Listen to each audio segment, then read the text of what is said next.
आइए हम आज की आराधना आरंभ करें। अपने साथ गीत पुस्तक, बाइबल और रिवाइवल सॉन्ग रखें। हम लोग आराधना आरंभ करें। सर्वशक्तिमान परमेश्वर पिता, पुत्र, पवित्र आत्मा के नाम से आमीन। क्रोध तो करो पर पाप मत करो। सूर्यास्त होने तक तुम्हारा क्रोध न रहे और न शैतान को अवसर दो। परमेश्वर आत्मा है और आवश्यक है कि उसके भजन करने वाले आत्मा और सच्चाई से भजन करें। आओ हम उसके चरणों पर झुकें और उसकी आराधना करें। अपने निर्माता प्रभु के सन्मुख घुटने टेकें। हे प्रभु परमेश्वर पिता, हम तेरा धन्यवाद करते हैं जो तूने अपने पुत्र को भेजकर हमारे उद्धार के कार्य को पूरा किया है और तेरे अनुग्रह के द्वारा से हम सब स्वस्थ पाए जाते हैं और तेरे अनुग्रह के द्वारा से हम तेरे महिमा के लिए अपने आप को समर्पित किए हैं। आज एक एक विश्वासियों को जो ऑनलाइन आराधना में सम्मिलित होते हैं, अगुवाई मार्गदर्शन कर, हर एक के बीच में अपनी उपस्थिति दे कि वे तेरे वचन से परिपूर्ण होकर तेरे पवित्र मार्ग में चलने के लिए योग्य बनने पाए। हम धन्यवाद देते हैं कि रात्रि घड़ी में तूने हम सबों के संग साथ रहा और आज किसने भोर नए जीवन में पहुंचाया है। हमारी प्रार्थना इस समय अपनी उपस्थिति देकर हम सबों की अगुवाई कर कि हम आत्मा और सच्चाई से तेरी महिमा करें, हमारे प्रभु यीशु ख्रिस्ट के द्वारा, आमीन। हम इस समय परमेश्वर की महिमा करते हुए हम गीत गाएंगे। गीत नंबर 211, हिम नंबर 211।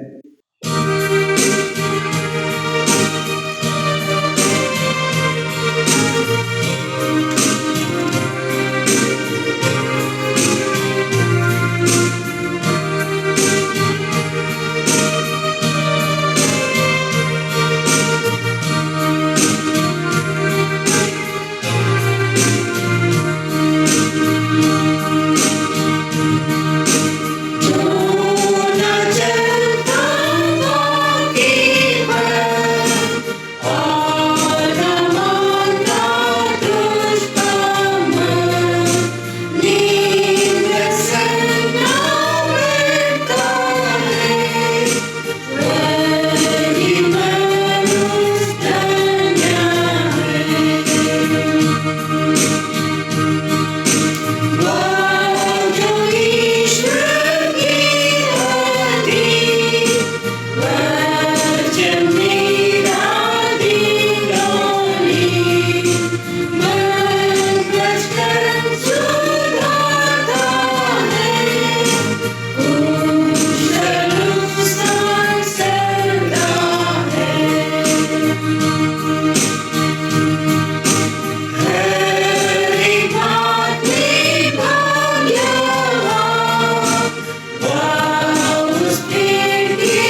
आइए हम परमेश्वर के सामने अपने किए हुए पापों का अंगीकार करें। यदि हम कहें कि हम में कुछ भी पाप नहीं तो अपने आप को धोखा देते हैं और हम में सत्य नहीं।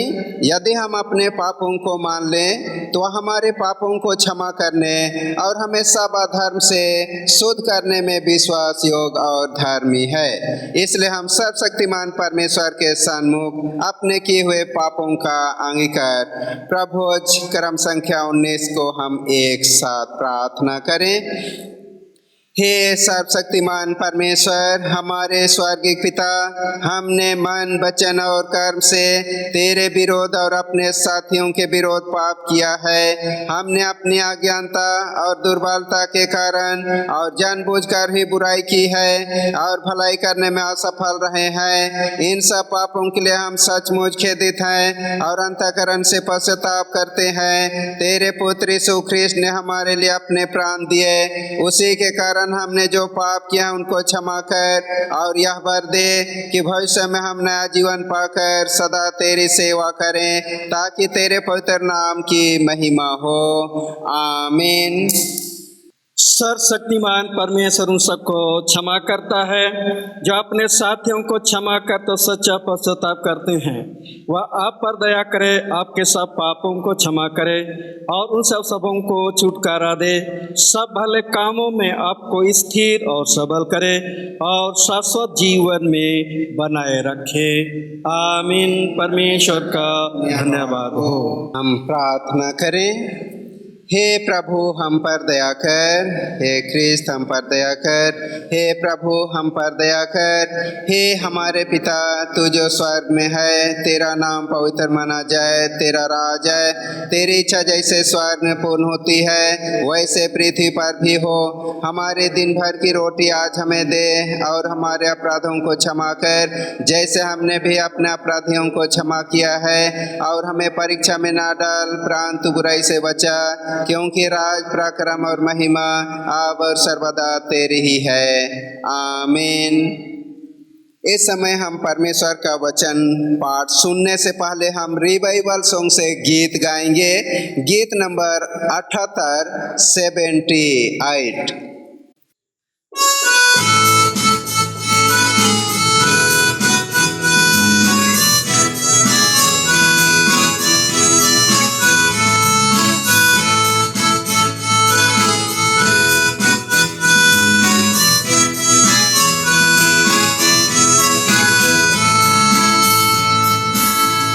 तेरा प्यार है महान, तेरा प्यार है जहाँ, मैं जो पहले गुण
ताली धूम गवाई तेरे जी उठने की, अपनी रूह से भर दिया, अपनी शक्ति मुझको दी।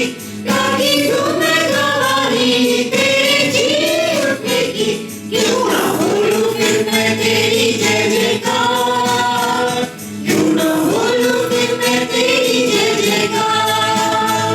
जय जयकार, जय जयकार, तूने मेरे लिए क्या कुछ ना किया। जय जयकार, जय जयकार, तूने मेरे लिए क्या कुछ ना किया। जय जयकार, जय जयकार, तूने मेरे लिए क्या कुछ ना किया। आइए हम आज के पाठ वचन हम सुनेंगे। पहला पाठ उत्पत्ति के पुस्तक उसके 4 अध्याय और उसके 2 पाद से। उत्पत्ति 4 अध्याय 2 पाद का खास है। हबील भेड़ बकरियों का चरवाहा बन गया, परंतु कायन भूमि पर खेती करने वाला किसान बना। कुछ दिनों के पश्चात कायन यहोवा के पास भूमि की उपज में से कुछ भेंट ले आया, और हबील भी अपनी भेड़ बकरियों के कई एक पहलौठे बच्चे भेंट चढ़ाने ले आया और उनकी चर्बी भेंट चढ़ाई। तब यहोवा ने हबील और उसकी भेंट को तो ग्रहण किया, परंतु कायन और उसकी भेंट को उसने ग्रहण ना किया। तब कायन अति क्रोधित हुआ और उसके मुंह पर उदासी छा गई। तब यहोवा ने कायन से कहा, तू क्यों क्रोधित हुआ और तेरे मुंह पर उदासी क्यों छा गई है? यदि तू भला करे तो क्या तेरी भेंट ग्रहण ना की जाएगी? और यदि तू भला ना करे तो पाप द्वार पर छिपा रहता है और उसकी लालसा तेरी ओर होगी और तुझे उस पर प्रभुता करनी है। तब कायन ने अपने भाई हबील से कुछ कहा, और जब वे मैदान में थे तब कायन ने अपने भाई हबील पर चढ़कर उसे घात किया। तब यहोवा ने कायन से पूछा, तेरा भाई हबील कहाँ है? उसने कहा, मालूम नहीं, क्या मैं अपने भाई का रखवाला हूँ? उसने कहा, तूने क्या किया है? तेरे भाई का लहू भूमि से मेरी ओर चिल्लाकर मेरी दुहाई दे रहा है। यह परमेश्वर का वचन है। परमेश्वर का धन्यवाद हो। अभी दूसरा पाठ सुनेंगे। यूहन्ना की पहली पत्री उसका 3 अध्याय 11 से।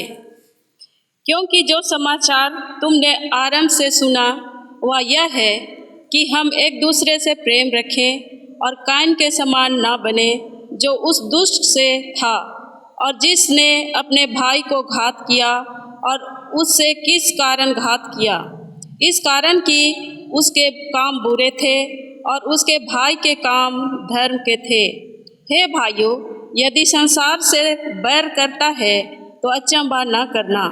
हम जानते हैं कि हम मृत्यु से पार होकर जीवन में पहुँचे हैं, क्योंकि हम भाइयों से प्रेम रखते हैं। जो प्रेम नहीं रखता अपने भाई से, वह मृत्यु की दशा में रहता है। यह परमेश्वर का वचन है। हम सुसमाचार सुनने से पहले हम गीत गाएंगे। गीत नंबर 209, हिम नंबर 209।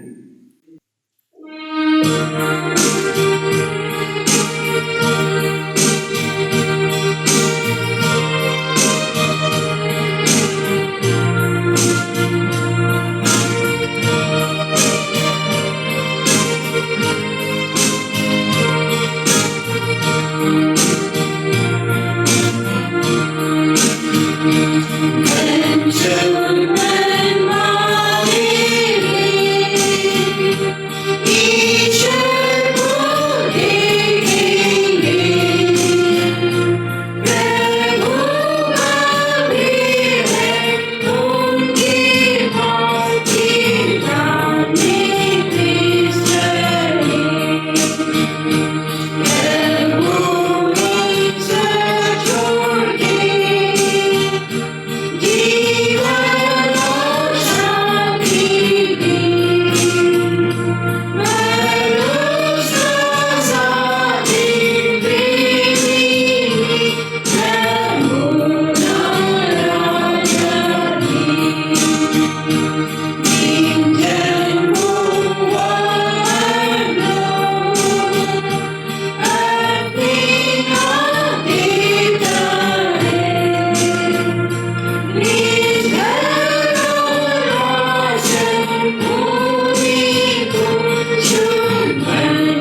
आप लोगों के साथ रहे। और आपके आत्मा के साथ भी। सुसमाचार पवित्र मत्ती रचित सुसमाचार 5वां अध्याय 17 पद से आरंभ होता है। हे यीशु ख्रिस्त तेरी ही महिमा हो। 17 पद और 20 से आगे। यह न समझो कि मैं व्यवस्था या भविष्यवक्ताओं की पुस्तकों को लोप करने आया हूँ। लोप करने नहीं परंतु पूरा करने आया हूँ। क्योंकि मैं तुमसे कहता हूँ, यदि तुम्हारी धार्मिकता शास्त्रियों और फरीसियों की धार्मिकता से बढ़कर ना हो तो तुम स्वर्ग के राज्य में कभी प्रवेश करने ना पाओगे। तुम सुन चुके हो कि पूर्व काल के लोगों से कहा गया था कि हत्या ना करना, और जो कोई हत्या करेगा वह कछारी में दंड के योग्य होगा। परंतु मैं तुमसे यह कहता हूँ कि जो कोई अपने भाई पर क्रोध करेगा वह कछारी में दंड के योग्य होगा, और जो कोई अपने भाई को निकम्मा कहेगा वह महासभा में दंड के योग्य होगा। और जो कोई कहे अरे मूर्ख, वह नरक की आग के दंड के योग्य होगा। इसलिए यदि तो अपनी भेंट वेदी पर लाए और वहाँ तो स्मरण करे कि तेरे भाई के मन में तेरे लिए कुछ विरोध है, तो अपनी भेंट वहीं वेदी के सामने छोड़ दे और जाकर पहले अपने भाई से मेल मिलाप कर और तब आकर अपनी भेंट चढ़ा। जब तक तू अपने मुदई के साथ मार्ग ही में है, उससे झटपट मेल मिलाप कर ले। कहीं ऐसा ना हो कि मुदई तुझे हाकिम को सौंपे और हाकिम तुझे सिपाही को सौंप दे और तू बंदी गृह में डाल दिया जाए। मैं तुझसे सच कहता हूँ कि जब तक तू कौड़ी कौड़ी ना भर दे तब तक वहाँ से छूटने ना पाएगा। या ख्रिस्त का सुसमाचार है। हे प्रभु यीशु तेरी ही स्तुति हो। आइए परमेश्वर का वचन सुनने से पहले हम प्रार्थना करें। हे पिता परमेश्वर, धन्यवाद देते हैं आज के दिन के लिए, सुंदर समय के लिए कि प्रभु अपनी महिमा और आराधना का समय दिया है। और इस अवसर पर प्रभु हम तेरे वचन पर ध्यान मनन करना चाहते हैं। तू हमारी सहायता कर कि तेरी सहायता से तेरे वचन का मनन ध्यान कर सकें, पढ़ें, सुने और उससे हम ग्रहण करें, ताकि प्रभु हम सबका जीवन सदा तेरे महिमा के योग्य बना रहे। यीशु ख्रिस्त के द्वारा आमीन। ख्रिस्त में प्रिय माता पिता, भाई बहन, बच्चे, आप सबों को यीशु सहाय। परमेश्वर का धन्यवाद करते हैं आज के सुंदर भोर, सुंदर दिन के लिए कि प्रभु ने हम सबों को अपनी महिमा के लिए यह समय दिया है। आज पवित्र आत्मा अवतरण पर्व के पश्चात तीसरा प्रभुवार है। आइए इस अवसर पर आज के पाठ वचन के अनुसार क्रोध और घृणा से संबंधित विषय पर हम चर्चा करें, मनन ध्यान करें। यीशु ने कहा, यह ना समझो कि मैं व्यवस्था या भविष्यवक्ताओं की पुस्तकों को लोप करने आया हूँ। लोप करने नहीं परंतु पूरा करने आया हूँ। मत्ती 5 अध्याय 17 पद। परमेश्वर ने इस्राएलियों को कई छोटी बड़ी व्यवस्थाएं दी, जिनमें 10 आज्ञा मुख्य व्यवस्था थी। निर्गमन 20 अध्याय 1 से 17 और व्यवस्था विवरण 5 अध्याय 1 से 21 पद में वर्णन किया गया है। उन दिनों में इस्राएली एक एक व्यवस्था को हूबहू पालन करते थे। लोगों के मुकदमों को निपटाने के लिए मूसा ने अपने ससुर की सलाह के अनुसार पंचायतों की स्थापना की। और न्यायी नियुक्त किए। निर्गमन 18 अध्याय 13 से अंत में इसका वर्णन किया गया है। हम लोग 24 से 26 पद को पढ़ेंगे। अपने ससुर की बात मानकर मूसा उसके सब वचनों के अनुसार किया। अतः उसने सब इस्राएलियों में से गुणी पुरुषों को चुनकर उन्हें 1000-1000, 100-100, 50-50, 10-10 लोगों के ऊपर प्रधान ठहराया और वे सब लोगों का न्याय करने लगे। जो मुकदमा कठिन होता था उससे वे मूसा के पास लाते थे और सब छोटे मुकदमों का न्याय वे ही किया करते थे। आज इस पंचायत को हम लोग कोर्ट या अदालत कहते हैं, अर्थात लोअर कोर्ट, हाई कोर्ट और सुप्रीम कोर्ट। एक विद्वान बताता है कि यीशु ने जिस कचहरी का जिक्र किया है वह गांव, नगर और महानगर की पंचायत है। 150 जनों का न्याय करने के लिए 3 स्थानीय वृद्धजन, अनुभवी लोग नियुक्त किए जाते थे। छोटे नगरों में 7 वृद्धजन और बड़े बड़े नगरों में 23 जन नियुक्त किए जाते थे। यीशु ने 3 अदालतों का जिक्र किया है, कचहरी, महासभा और परमेश्वर की अदालत जो सर्वोच्च न्यायालय है। यीशु के कथन के अनुसार जो कोई हत्या करेगा वह कचहरी में दंड के योग्य होगा। जो कोई अपने भाई या पड़ोसी पर क्रोध करेगा वह कचहरी में दंड पाने के योग्य होगा। और जो कोई अपने भाई या पड़ोसी को निकम्मा कहेगा वह महासभा में दंड के योग्य होगा।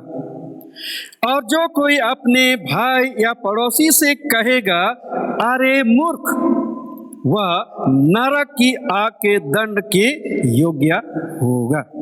तो आइए उपरोक्त विषयों पर हम लोग एक एक करके मनन करेंगे। हत्या। 10 आज्ञाओं में से 6वीं आज्ञा में कहा गया है कि तू हत्या ना करना या खून ना करना। एक हत्यारा मनुष्यों की दृष्टि में कानूनन अपराधी है और परमेश्वर की दृष्टि में वह पापी है। अर्थात खून करना या हत्या करना पाप है और पाप की मजदूरी मृत्यु है। रोमी 6:23 पद। पवित्र यूहन्ना कहते हैं कि अपने भाई या पड़ोसी से बैर करना हत्या करने के समान है। पहला यूहन्ना 3 अध्याय 15 पद। जो कोई अपने भाई से बैर रखता है वह हत्यारा है और तुम जानते हो कि किसी हत्यारे में अनंत जीवन नहीं रहता। सृष्टि के आरंभ में ही भाई ने भाई की हत्या की, जिसका परिणाम यह हुआ कि मनुष्य का जीवन और भूमि अर्थात धरती शापित हुआ। उत्पत्ति 4 अध्याय और 8 से 12 पद में कैन का गुस्सा करना और अपने भाई की हत्या करने का वर्णन किया गया है। अतः हमें किसी की हत्या करने की इजाजत नहीं है। क्रोध, जो आज का मुख्य विषय है, क्रोध। किसी मनुष्य की क्षति, हानि अथवा उसके प्रति अन्याय किया जाए तो उस मनुष्य की प्रतिक्रिया ही क्रोध है। इस मानवीय क्रोध का अनेक उदाहरण बाइबल में मिलता है। उत्पत्ति 4 अध्याय का 5वां पद में कायन का क्रोधित होना, दूसरा राजा 5 अध्याय का 11 पद में नामान कोढ़ी का क्रोधित होना, जोना 4:1 में जोना का क्रोधित होना। हृदय या मन दर्पण नामक पुस्तक में 7 महापापों का वर्णन है, जिसमें क्रोध को 6ठा स्थान में रखा गया है, अर्थात क्रोध को महापाप में गिना गया है। पुराना और नया नियम में इससे अनुचित कहा गया है। हम लोग भजन संहिता 37 का 8वां पद को पढ़ेंगे। क्रोध से परे रह और जलजलाहट को छोड़ दे, मत कुढ़, उससे बुराई ही निकलेगी। मानो यह क्रोध 2 तरह का बताया गया है। पहला, यह ऐसा क्रोध है जो आग की ज्वाला के समान भड़क उठता है और जल्द शांत हो जाता है, अर्थात मनुष्य तुरंत सामान्य हो जाता है। दूसरा, यह ऐसा क्रोध है जो मनुष्य के मन में बैठ जाता है और प्रतिशोध की भावना आग की तरह जलते रहता है। ऐसा क्रोध जब मनुष्य के वश से बाहर हो जाता है तब अनर्थ काम होता है, अर्थात हिंसा भड़क उठती है और हत्या तक हो जाती है। हम लोग कायन के क्रोध को देखते हैं कि जब अपने क्रोध को अपने वश में नहीं कर पाया तब अपने भाई हाबिल की हत्या कर दी। इसी प्रकार भीड़ ने अपने क्रोध को अपने वश में नहीं कर पाया और पवित्र स्तिफानुस की पथराव करके हत्या कर दी। परंतु ऐसे मामले भी हो सकते हैं जिसमें क्रोध करना उचित हो सकता है, जो परमेश्वर के विश्वास योग्य है।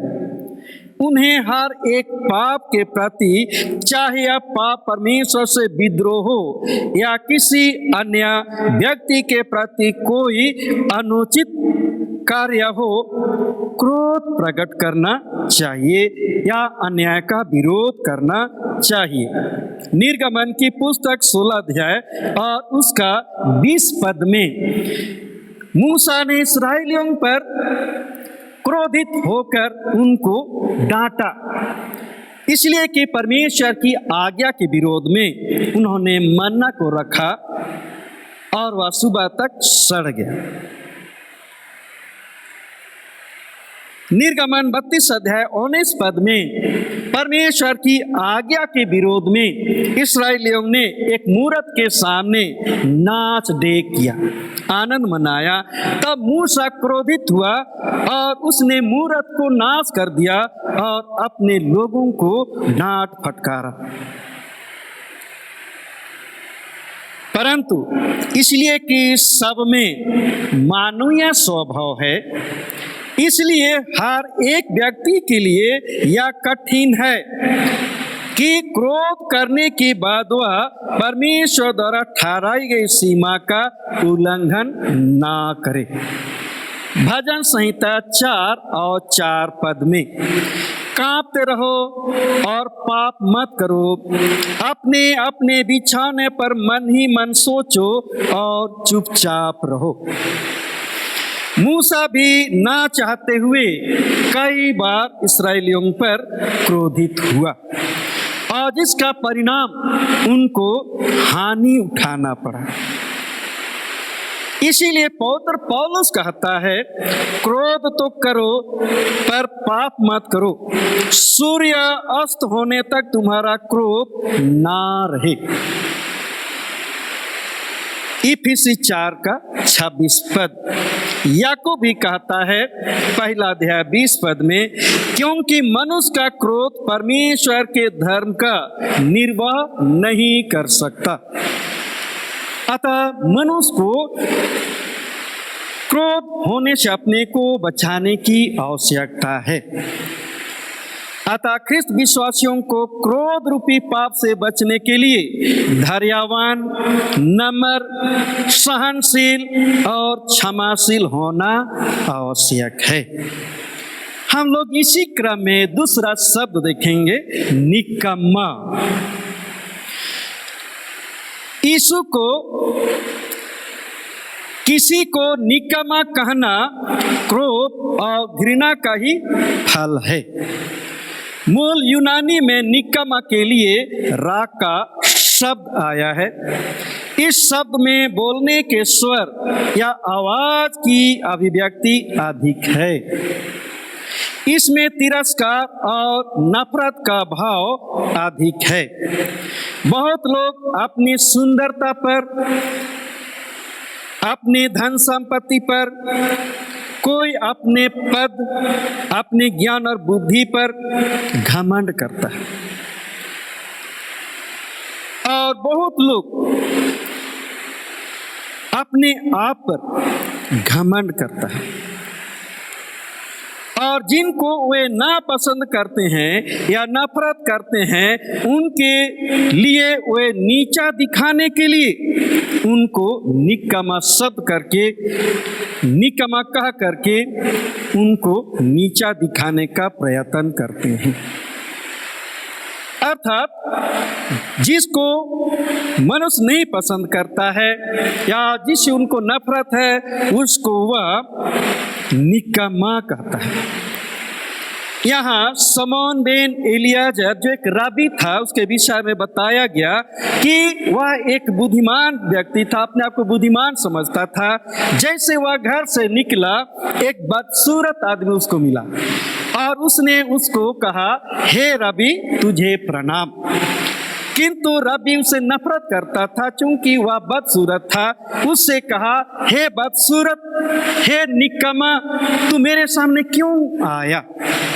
तब उसने कहा, रबी, जिसने मुझे बनाया उसके पास जा और शिकायत कर कि तूने उसको क्यों कुरूप बनाया, क्यों बदसूरत बनाया। क्योंकि सब पर परमेश्वर की सृष्टि है। अतः रबी एलियाजर अपने आप में शर्म महसूस किया। ऐसे लोगों के लिए यीशु कहते हैं, कोई महासभा में दंड पाने की योग्य हैं, क्रोध करने की सजा कछारी में, किंतु किसी को अपमान करने की सजा यहूदियों के सबसे बड़ी महासभा में दी जाएगी। अर्थात किसी को निकम्मा कहना क्रोध जैसे पाप से भी बड़ा है, क्योंकि परमेश्वर की दृष्टि में हम सब मनुष्य पापी हैं। सबोपदेशक 7 अध्याय 16 पद और 20 पद को हम लोग पढ़ेंगे। अपने को बहुत धर्मी ना बना और ना अपने को अधिक बुद्धिमान बना, तो क्यों अपने ही नाश का कारण हो। निसंदेह पृथ्वी पर कोई ऐसा धर्मी मनुष्य नहीं जो भलाई ही करे और जिससे पाप ना हुआ हो। अर्थात चाहे हम सुंदर हो, चाहे अमीर हो, चाहे बदसूरत हो, चाहे हम गरीब हो, किंतु हम परमेश्वर की सृष्टि हैं और परमेश्वर की दृष्टि में सभी पापी ठहराए गए हैं। दूसरा शब्द है मूर्ख। इस संदर्भ में यीशु उस मनुष्य के विषय में कहता है जो अपने भाई या पड़ोसी को मूर्ख कहता है। सगा भाई ही नहीं, किंतु पड़ोस के लोग भी हमारे भाई बहन के समान है। मूल यूनानी में मूर्ख के लिए मोरोस शब्द आया है, जिसका अर्थ है नैतिक दृष्टि से मूर्ख आदमी। भजन संहिता 14 और उसका 1 और 3 पद हम लोग पढ़ेंगे। मूर्ख ने अपने मन में कहा, कोई परमेश्वर है ही नहीं। वे बिगड़ गए, उन्होंने घिनौने काम किए हैं, कोई सुकर्मी नहीं है। वे सब के सब भटक गए, वे सब भ्रष्ट हो गए, कोई सुकर्मी नहीं, एक भी नहीं। ऐसा मनुष्य नैतिक मूर्ख और भ्रष्ट जन है, उनके लिए कोई परमेश्वर नहीं है। किंतु यीशु के कहने का तात्पर्य यह नहीं कि उसमें मानसिक शक्ति की कमी है। कहने का अर्थ यह है कि उसके नैतिक जीवन पर चोट करना, उसके नाम और उसकी स्थिति पर चोट पहुंचाना, अमुक आदमी को भ्रष्ट और अनैतिक आदमी कहकर नीचा दिखाना या उससे बदनाम करना। यीशु का कहना है, जो मनुष्य अपने भाई या पड़ोसी से नफरत करता है, उससे वह बदनाम करने की चेष्टा करता है, उनकी प्रतिष्ठा पर कीचड़ उछालता है, उससे नीचा दिखाकर अपने को श्रेष्ठ साबित करने की कोशिश करता है। ऐसे व्यक्ति का न्याय परमेश्वर के अदालत में होगा, क्योंकि नरक में दंड देने का अधिकार केवल परमेश्वर को है। ऐसे लोग नरक की आग में दंड पाएंगे। हत्या करने वाले, क्रोध करने वाले, निकम्मा कहने वाले से भी बढ़कर जो अपने भाई या पड़ोसी या किसी को नीचा दिखाने के लिए अरे मूर्ख कहने वाले का दंड बढ़कर है, अर्थात वे नरक में दंड पाएंगे। निकम्मा और मूर्ख परमेश्वर की दृष्टि में सब एक समान है, क्योंकि यीशु ने सबके लिए अपना लहू बहाया और सबके लिए अपना प्राण दिया है। हम लोग घृणा, जो कि आज का दूसरा मुख्य विषय है, इस पर हम लोग चर्चा करेंगे। मनुष्य के मन में बसी हुई दूसरे लोगों के प्रति बुरी भावना को घृणा कहते हैं। यह मनुष्य के पापपूर्ण स्वभाव का यह एक दुष्परिणाम है। घृणा क्रोध का ही दूसरा रूप है, यह प्रेम के बिल्कुल विपरीत है। किसी व्यक्ति से घृणा करने के बहुत से कारण हो सकते हैं। जैसे जिस व्यक्ति से हम घृणा करते हैं, उनका स्वभाव, उनका व्यवहार, बोली वचन, रहन सहन या उनका रंग रूप आदि हमारे इच्छा के अनुरूप का ना होना। किंतु हम जानते हैं कि वे भी परमेश्वर की सृष्टि हैं। परमेश्वर उन्हें अपनी सेवा के लिए अपने स्वरूप में बनाया है, अर्थात हर एक मनुष्य हमारी इच्छा के अनुरूप नहीं हो सकते हैं, क्योंकि परमेश्वर ने हर एक को अलग अलग स्वभाव दिया है। घृणा वही लोग करते हैं जिनका जीवन शैतान और पाप की शक्ति के अधीन है। ऐसे लोग भलाई से घृणा करते हैं, बुराई से प्रीति रखते हैं। धार्मिकता से परिपूर्ण व्यक्ति तथा परमेश्वर से ऐसे लोग बैर रखते हैं। पहला राजा 22 अध्याय का 8वां पद, मीका की पुस्तक 3 अध्याय का 2 पद हम लोग पढ़ेंगे। इस्राएल के राजा ने यहोशापात से कहा, हाँ, यिम्ला का पुत्र मीकाया एक पुरुष और है जिसके द्वारा हम यहोवा से पूछ सकते हैं, परंतु मैं उसे घृणा करता हूँ, क्योंकि वह मेरे विषय में कल्याण की नहीं वरन हानि ही की भविष्यवाणी करता है। तो राजा यहोशापात अपने इस्राएल राजा से कहता है कि मीकाया एक ऐसा नबी है जो हमें बता सकता है, चूंकि वह परमेश्वर का जन है, कि हम आरामियों से युद्ध करेंगे या नहीं, किंतु मैं उसे घृणा करता हूँ। दूसरा, तुम तो भलाई से बैर और बुराई से प्रीति रखते हो। मीका ने इस्राएलियों से यही कहा।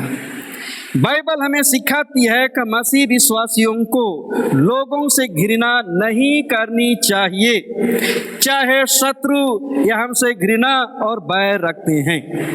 लूका 6:27 पद।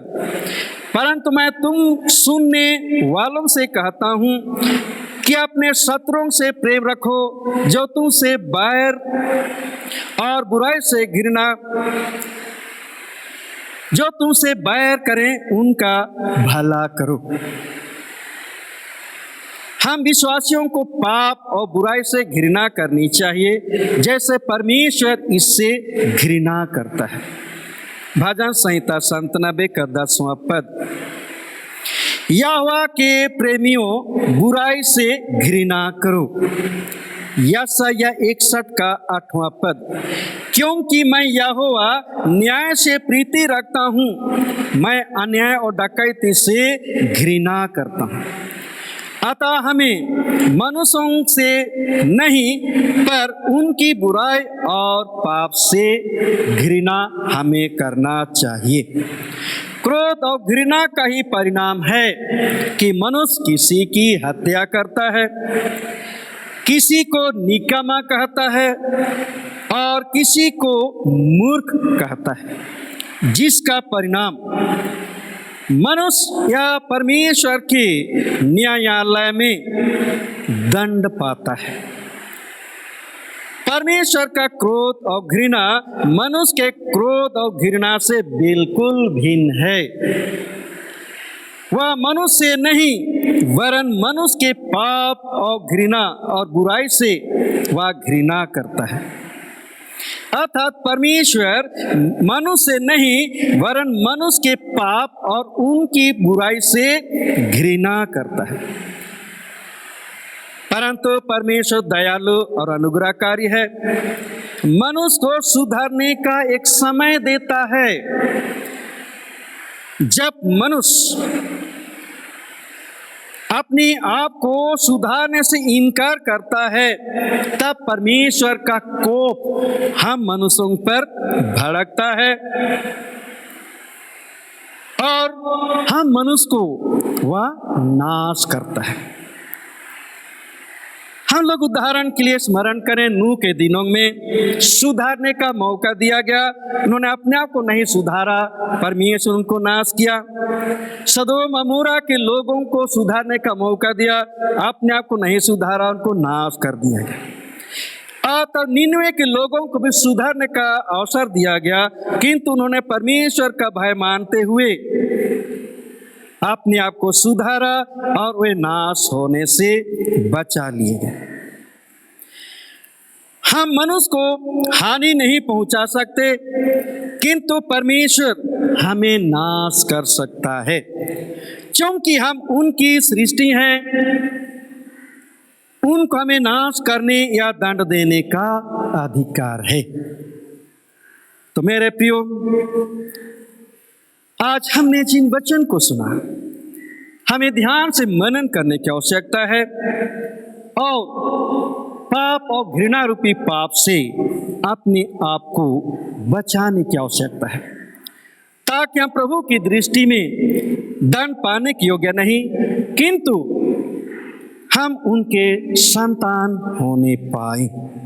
तो आइए हम प्रभु से प्रार्थना करें कि वह हमें ऐसी अगुवाई करे कि जैसा प्रभु चाहता है हमारा जीवन परमेश्वर के योग्य हो। प्रभु आप सबों को आशीष दे। प्रार्थना करें। हे पिता परमेश्वर, मनुष्य सृष्टि के आरंभ से एक दूसरे से क्रोध और घृणा करते आया है और आज भी मनुष्य के जीवन में स्वभाव पाया जाता है। हम मनुष्यों के जीवन में स्वभाव पाया जाता है। प्रार्थना प्रभु, हम जितने तेरे विश्वासी हैं, पवित्र आत्मा की अगुवाई दे कि हम इस स्वभाव को, इन पापों को अपने से हम दूर कर सकें, ताकि प्रभु न्याय के दिन हम तेरे योग्य पाए जाएं। यीशु ख्रिस्ट के द्वारा आमीन। इस समय हम लोग दान अर्पण करेंगे और 198 गीत संग्रह हिम नंबर 198 को गाएंगे।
आइए हम दानों के लिए प्रार्थना करें।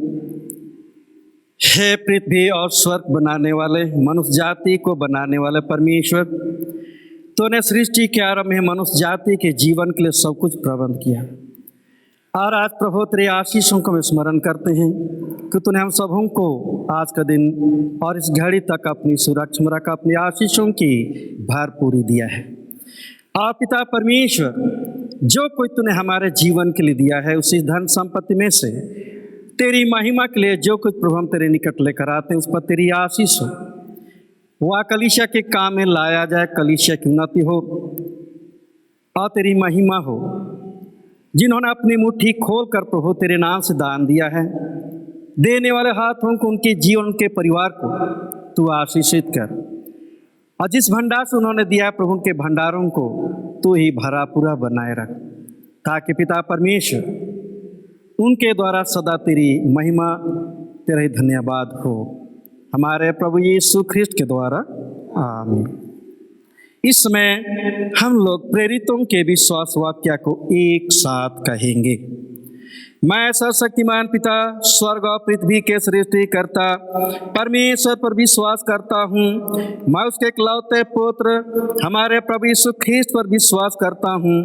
वह पवित्र आत्मा के सामर्थ्य से गर्भ में आया और कुंवारी मरियम से जन्मा। उसने पोंस पिलातुस के शासन में दुख भोगा।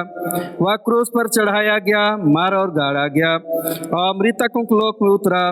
तीसरे दिन वह जी उठा, वह स्वर्ग पर चढ़ गया और पिता की दाहिनी ओर विराजमान है। वह जीवितों और मृतकों को न्याय करने को फिर आएगा। मैं पवित्र आत्मा पर, पवित्र कैथोलिक कलीसिया पर, संतों की संगति, पापों की क्षमा, देह के पुनरुत्थान और अनंत जीवन पर विश्वास करता हूँ, आमीन। प्रभु आप लोगों के साथ रहे। हम प्रार्थना करें। आज पवित्र आत्मा अवतरण पर्व के पश्चात तीसरा प्रभुवार है। हे सर्वशक्तिमान परमेश्वर, सत्य और शांति के विचार तेरी ओर से आते हैं। दया करके हमारे हृदय से सब प्रकार के विद्वेष और बैर भाव को दूर कर, हमारे कुपित विचारों और शब्दों का दमन कर और हमें भ्रातृत्व प्रेम में एक साथ रखना सिखा। हमारे प्रभु यीशु ख्रिस्त के द्वारा जो तेरे और पवित्र आत्मा के साथ एक परमेश्वर अब वो सदा जीता और राज करता है, आमीन। हम प्रार्थना करें। विशेष करके कोरोना वायरस से लोग ग्रसित हैं, कोई प्रभु की सहायता से स्वस्थ जीवन को पाए। हे पिता परमेश्वर, हमारी प्रार्थना प्रभु, पूरे विश्व में कोरोना वायरस के द्वारा लोग संक्रमित हो रहे हैं। हमारी प्रार्थना है इस वायरस को तू ही नाश कर। आप प्रभु जितने इससे संक्रमित हैं उनको तू चंगा जीवन दे। सेवा में लगे हुए डॉक्टरों नर्सों की तू सहायता कर, उनका अपनी सुरक्षा में रख, उनका अपने स्वस्थ जीवन दे कि स्वस्थ रहें और ऐसे लोगों की वे सुधि ले सके, सेवा दे सके। और हे पिता परमेश्वर, जितने लोग अन्य बीमारी से पीड़ित हैं, क्लेशित हैं, उन्हें भी तेरे पवित्र आत्मा में समर्पित करते, उन पर तेरी दया दृष्टि हो, तेरी इच्छा अनुसार वे भी स्वस्थ और चंगा जीवन को पाए और सदा तेरा धन्यवाद करें, तेरी महिमा करें। हे प्रभु, हम प्रार्थना करते हैं इस महामारी को तू ही दूर कर, ताकि प्रभु संसार के लोग इस महामारी से मुक्ति पाएं और आनंद के साथ प्रभु तुझे धन्यवाद दें, तेरी महिमा करें, आनंद शांति का जीवन पाए, हमारे प्रभु यीशु ख्रिस्त के द्वारा, आमीन। हे प्रभु यीशु, हमारे साथ रह और हमारी प्रार्थना की प्रभु जैसा रात भर तूने हमारी रखवाली की है, आज के दिन भी तू हमारे साथ रह, तेरी सुरक्षा में रहें और आज के दिन को आनंद के साथ बिता सकें। दिन भर के जोखिम घटनाओं से, शैतान के परीक्षाओं से, रोग बीमारी, अचानक मृत्यु से हमारी रखवाली कर। दिन भर के एक एक काम में तो हमारी सहायता और अगुवाई कर, ताकि प्रभु हम तेरी सुरक्षा में रहें, स्वस्थ रहें और आनंद के साथ आज के दिन को बिताएं। आने वाले दिन, आने वाले जीवन में भी तेरी ही महिमा तेरा धन्यवाद करने वाले बने रहें। प्रार्थना करते हैं प्रभु, आज के दिन जितनों का जन्मदिन है या शादी सालगिरह है या आज के लिए उनका विशेष दिन है, हमारी प्रार्थना है ऐसे लोगों को तो आशीषित जीवन दे, जैसा बीते वर्ष बीते जीवन उनके साथ था, उनकी रखवाली की है। यह वर्ष भी उनके लिए आनंद और शांति का वर्ष हो, तेरे आशीषों की भरपूरी में रहें और उनके द्वारा सदा तेरी महिमा तेरा धन्यवाद होने पाए। बच्चों के लिए हम प्रार्थना करते हैं, तो अपने भाई अपने प्रेम में बढ़ा, अपनी ज्ञान और बुद्धि से परिपूर्ण कर, और तब एक एक बच्चे समय के पूर्णता में तेरे दास दासियों कर अपने जीवन तेरी इच्छा तेरे कामों को पूरा करे और सदा तेरी महिमा हो। बुजुर्ग जन को तेरे पवित्र हाथ में समर्पित कर, तुम सबों को तू संभाल, हर एक को तू स्वस्थ जीवन दे कि वे भी तेरी महिमा में अपने जीवन को तुझ में बिता सकें। प्रभु उन जवान युवतियों के लिए हम प्रार्थना करते हैं जो लोग अपने अध्ययन को समाप्त किए हैं, उनके जीवन को तो प्रभु अपने काम में ला कि उनका जीवन तेरी महिमा के युक्त पाया जाए। हे पिता परमेश्वर, हमारे कलीसिया के विशेषकर टाटा नगर पासरत के जितने मसीह परिवार हैं, एक एक विश्वासियों के लिए हम प्रार्थना करते हैं तो उनको संभाल, शैतान के बुरी शक्ति, बुरी इच्छा, बुरी शिक्षाओं से उन्हें बचाए रख कि लोग तेरे विश्वास में स्थिर बने रहें, उनके द्वारा सदा तेरी महिमा, तेरी गवाही होने पाए। प्रभु हम प्रार्थना करते हैं जितने प्रभु तुझसे दूर भटके हुए हैं उन आत्माओं को भी तो अपने निकट लिया, कठोर मन वालों हृदय को तो नम्र बना के सभी मिलजुल कर कलीसिया के काम को करें और कलीसिया की उन्नति हो, हर एक आत्माओं को प्रभु तेरे निकट ला सकें हमारे प्रभु यीशु ख्रिस्ट के द्वारा, आमीन। हे पिता परमेश्वर, हम प्रार्थना करते हैं हमारे देश के लिए, हमारे राष्ट्रपति, प्रधानमंत्री, इस राज्य के राज्यपाल, मुख्यमंत्री, हमारे DCSP और जितने लोगों की सेवा में लगे हुए हैं, देश की उन्नति में लगे हुए हैं, उन सबों को तेरे पवित्र हाथ में समर्पित करते हैं। आप हो जितने इस कोरोना के महामारी के समय में भी लोग अपने अपने क्षेत्रों में काम करते हैं, उनके आने जाने में तो उनके साथ रहा, हर एक विभाग में काम करने वालों को अपनी सुरक्षा दे, स्वस्थ और चंगा जीवन दे, कोई स्वस्थ रहें, आप आनंद के साथ अपने जीवन को तुझ में बिताएं। आप हमारे देश की उन्नति हो, हमारे लोगों को सेवा मिले, उनको अमन चैन का जीवन प्राप्त हो और हर एक लोगों के द्वारा तेरी ही महिमा हो। हे पिता परमेश्वर, आज के दिन हम जिन आशीषों को नहीं मांग पाया, मुट्ठी खोल कर तो समय पर हमें दे और हमारे के पाप गुनाहों को क्षमा कर। प्रार्थना तेरे बेटे यीशु के नाम से मांगते हैं, सुन और दया से ग्रहण कर, आमीन। हे पिता परमेश्वर, फिर हम सभी अपने आप तेरे पवित्र हाथ में समर्पित करते हैं। हमारी प्रार्थना लॉकडाउन के समय में जितने ऑनलाइन आराधना का संचालन करते हैं, प्रबंध करते हैं, परिश्रम करते हैं, तो उनकी सहायता कर ताकि आराधना हमेशा चलता रहे और सदा तेरी ही महिमा हो, किसी तरह का विघ्न बाधा ना आए। आप प्रभु तेरी सहायता से हम इस ऑनलाइन सर्विस को साकुशल पूर्वक हम संपन्न करें हमारे प्रभु यीशु ख्रिस्ट के द्वारा, आमीन। हे सर्वशक्तिमान परमेश्वर, तूने हमें ऐसा अनुग्रह दिया है कि हमने इस समय एक चित होकर तुझसे अपनी साधारण विनतियाँ की हैं और तो प्रतिज्ञा करता है, जब 2 व 3 मेरे नाम पर इकट्ठे हों तब मैं उनका मांगा वर दूंगा। अब हे प्रभु, अपने दासों के मनोरथ और विनतियाँ इस रीति से पूर्ण कर जिससे उनका परम लाभ हो, इस लोक में अपने सत्य का ज्ञान और परलोक में अनंत जीवन हमें दान दे, आमीन।